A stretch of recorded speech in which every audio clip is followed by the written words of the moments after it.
So I need to tell you about last Tuesday. Because that S when my entire relationship suddenly clicked into place like some deranged puzzle I didn't even know I was solving. You know how they say when you know, you know? Well, I knew. I just knew the wrong thing. Let me back up. I've been dating Marcus for 8 months.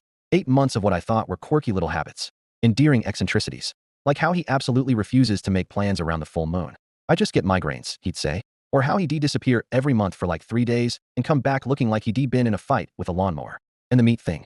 Oh my god, the meat thing. This man orders his steaks so rare, they're practically still mooing. I watched him eat a burger once that was raw in the middle, and when I said something, he got legitimately offended. And don't even get me started on the hair. This man sheds like he's molting. There's hair everywhere. On the couch, in the shower drain, in my food. I bought him special shampoo. He just shrugged and said it's genetic.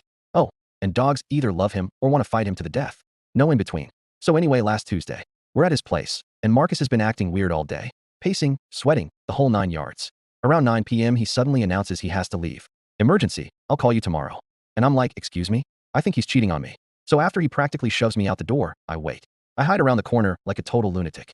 10 minutes later, he comes out and just runs. Like, Olympic sprinter runs, straight toward the park. So obviously, I follow him.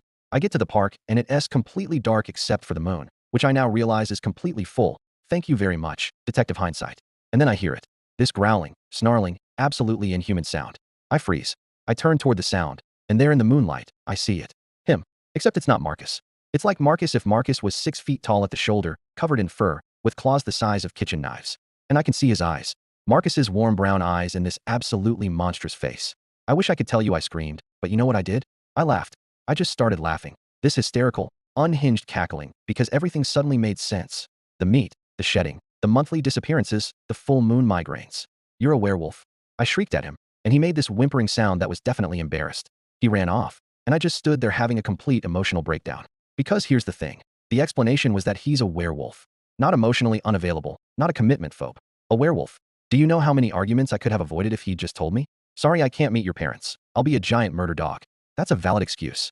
At 6 a.m., I got a text. We need to talk. Yeah, Marcus. Yeah, we need to talk. He showed up looking terrified and admitted he was bitten on a camping trip when he was 15. He was scared I'd leave him like everyone else. And I realized I had to decide right then if I was that person. You owe me like 40 explanations, I finally said. Starting with why you ate my leftover chicken raw last month. And he laughed, this broken, relieved sound, and said deal. So that's where I am now. Dating a werewolf. Still processing. Still angry he didn't trust me. But also, I mean, the man turns into a giant wolf once a month. That's got to be terrifying. And he's still my Marcus. Though I swear, if I find one more hair in my food, I'm buying him a cone. I don't care how undignified it is. My life is insane. Like and subscribe for more.